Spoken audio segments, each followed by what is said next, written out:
नमस्ते साथीहरु। आज चाहिँ मैले चाहिँ यो आरएल चाहिँ कसरी क्यारी गर्ने भनेर चाहिँ सिकाइरहेको छु हैन। कति साथीहरुले भन्दै थियो यस्तो राख्दिनु भिडियो भनेर, त्यही भएर आज चाहिँ मैले राखिदिएको छु। एकचोटी हेर्दिनु होला। कसरी भन्देखि अब कुनै एउटा ठाउँको बेन्चमार्कको चाहिँ आरएल चाहियो हामीलाई हैन। आरएल चाहिँ मैले चाहिँ यहाँ मेरो चाहिँ एउटा छ यहाँ, किनकि हाम्रो रोडको साथीहरुलाई चाहिँ अब आरएलहरु धेरै ठाउँमा चाहिन्छ। सधैँ क्यारी गरेर साध्य हुन्न, त्यही भएर ठाउँ-ठाउँमा राख्नुको लागि चाहिँ के गर्नुपर्छ सर्वप्रथम भन्देखि एउटा आरएल चाहिँ छ हैन। मेरो सुरुको आरएल भनेको 253.00 छ। 253.00 प्लस मेरो ब्याक साइडमा चाहिँ 1.091 प्लस 1.091 इक्वल टु 254.091 चाहिँ हाम्रो याचाइ आएको छ हैन। याचाइ आयो। अब फेरि अब फोर साइड एक ठाउँमा त आरएल त फाल्नु पर्यो। सर त्यो ग्राउन्डको लिने भएको भए त हामीले आइएसमा सर लेखिन्थ्यो हैन। अब हामीले त सबै ठाउँ फाल्दै जाने हो नि त, क्यारी गर्दै जाने भएको भएर अब 254 चाहिँ याचाइ आयो। अब minus four side minus four side भनेको 1.706 गरे भनेदेखि फोर साइडको आरएल चाहिँ 252.385 हैन आयो। यो भनेको हाम्रो अर्को स्टेसनको आरएल आयो।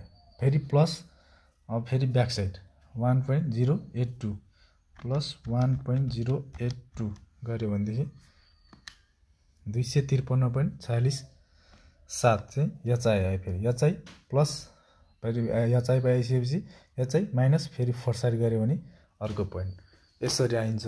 यसरी चाहिँ हाम्रो स्टेसन चाहिँ बनाउँदै जान सकिन्छ हैन। र लास्टमा चाहिँ कसरी क्याल्कुलेसन गरेर हेर्ने भन्दाखेरि चाहिँ साथीहरु ब्याक साइड हैन, back side minus four side. Back side भनेको मेरो यो सबै ब्याक साइडको सबै जोड्ने सरर जोड्ने कतिवटा छ त्यतिवटा हैन। जोडिसकेपछि कति आउँछ भने मेरो टोटल चाहिँ 9.446 आयो सबै जोड्दाखेरि ब्याक साइड। माइनस अर्को फेरि फोर साइड भनेको चाहिँ 1.706 यो सबै जोडेर चाहिँ कति आयो 9.931 आयो। अनि अब अर्को फेरि इक्वल टु अर्को लास्ट आरएलमा मेरो कति आछ 252.515 हैन। अर्को फर्स्ट आरएल भनेको हाम्रो 253.00 भयो। गर्दाखेरि अब